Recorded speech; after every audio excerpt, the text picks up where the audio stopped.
সদ্য বিলুপ্ত ছিটমহলগুলোতে ভূমি বেদখল হওয়ার আশঙ্কা প্রকাশ করেছে টিআইবি, আইন ও সালিশ কেন্দ্র সহ কয়েকটি সংগঠন। ছিটমহল এলাকা পরিদর্শন শেষে সংগঠনগুলো তাদের এই আশঙ্কার কথা জানিয়েছে সংবাদ সম্মেলনে।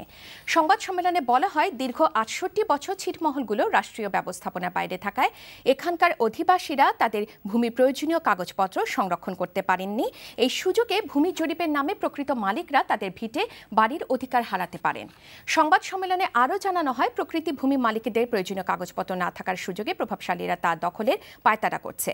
এমন প্রেক্ষাপটে ভূমি ট্রাইব্যুনাল গঠন এবং ভূমি জরিপের স্বচ্ছতার দাবি জানানো হয়েছে।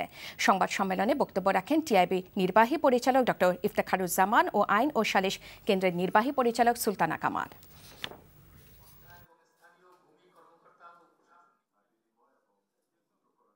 সরকার যে ইতিবাচক উদ্যোগ নিয়েছে আমরা তার যেভাবে প্রশংসা করি, একইভাবে সেক্ষেত্রে এই বিশেষ করে ভূমিকা যেহেতু আমাদের যারা নাগরিকত্ব পেয়েছেন এত বছর পর, তাদের জন্য সবচেয়ে উদ্বেগের জায়গা। সেই জন্য এই খাত যেন দুর্নীতিপ্রবণ না হয় এবং প্রতিরোধমূলক একটা ব্যবস্থা যেন সৃষ্টি করা হয়, সেটার এখতিয়ার এবং সামর্থ্য সরকারের আছে বলে আমি মনে করি।